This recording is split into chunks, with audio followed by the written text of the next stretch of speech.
नमस्कार. प्रहार बुलेटिन मध्ये आपलं स्वागत. पाहुयात दिवसभरातील ठळक घडामोडी. मुंबई पुणे एक्सप्रेसवेवर 3 वाहनांचा भीषण अपघात, 1 जण ठार. पुणे बोरशे कार अपघातातील अल्पवयीन आरोपीचा न्यायमंडळात 300 शब्दांचा निबंध सादर. राहुल गांधींनी पालखी सोहळ्यात येऊन कॅटवॉक करू नये, रणजितसिंह निंबाळकरांची बोचरी टीका. मरीन ड्राईव्हवर चपलांचा खच, क्रिकेटर्सच्या स्वागतासाठी जमलेले 10 जण जखमी. T20 वर्ल्ड कप जिंकणाऱ्या टीम इंडियाला BCCI कडून 125 कोटी रुपयांचा चेक.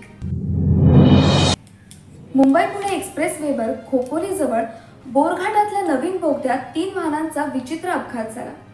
यात ट्रेलर, कार कंटेनर आणि गॅस टँकर एकमेकांना विचित्र पद्धतीने धडकले.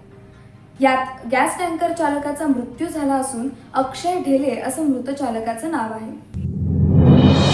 पुण्यातील पोर्शे कार अपघात प्रकरणातील अल्पवयीन आरोपीने रस्त्यावरील अपघात आणि त्यावरील उपाययोजना यावर 300 शब्दांचा निबंध लिहून तो आपल्या वकिलांमार्फत बाल न्याय मंडळाकडे सादर केला.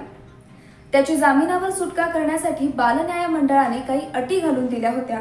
त्यापैकी 300 शब्दांचा निबंध ही एक अट होती. पालखी सोहळ्यात राहुल गांधींच्या येण्यावरून भाजप नेते रणजितसिंह निंबाळकर यांनी जोरदार टीका केली. पालखी सोहळ्यात राहुल गांधी यांनी कॅटवॉक करू नये, दर्शन घ्यायचे असेल तर पालखी मुक्काम ठिकाणी जाऊन दर्शन घ्यावे असा सल्ला रणजितसिंह निंबाळकर यांनी दिला. तसेच काँग्रेस व शरद पवार हे वारकऱ्यांचा राजकारणासाठी वापर करत आहेत अशी टीकाही नाईक निंबाळकर यांनी केली.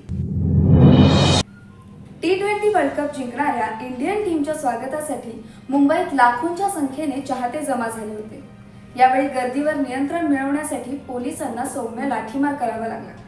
यावेळी काही जणांच्या चपला तुटून पडल्या. महापालिका कर्मचारी या चपला गोळा करतात. आतापर्यंत 4 छोट्या गाड्या तर 3 मोठे डंपर इतक्या चपला जमा झाल्या. यावेळी गर्दी, रेटारेटी आणि चेंगराचेंगरीमुळे काही जणांना श्वास घेण्यासही त्रास होऊ लागला. आतापर्यंत 10 जण या जखमी झालेत तर अनेकांना दवाखान्यात दाखल करण्यात आले. तब्बल 17 वर्षांनंतर T20 वर्ल्ड कप जिंकणाऱ्या भारतीय संघावर चोहोबाजूंनी कौतुकाचा वर्षाव केला जात आहे. BCCIने देखील वानखेडे स्टेडियमवर या टीमचं कौतुक म्हणून 125 कोटी रुपयांचा चेक बक्षीस म्हणून दिला.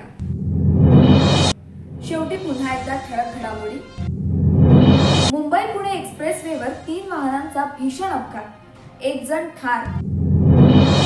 पुणे बोरशे कार अपघातातील अल्पवयीन आरोपीचा न्यायमंडळात 300 शब्दांचा निबंध सादर. राहुल गांधींनी पालखी सोहळ्यात येऊन कॅटवॉक करू नये, रणजितसिंह निंबाळकरांची बोचरी टीका. मरीन ड्राईव्हवर चपलांचा खच, क्रिकेटर्सच्या स्वागतासाठी जमलेले 10 जण जखमी.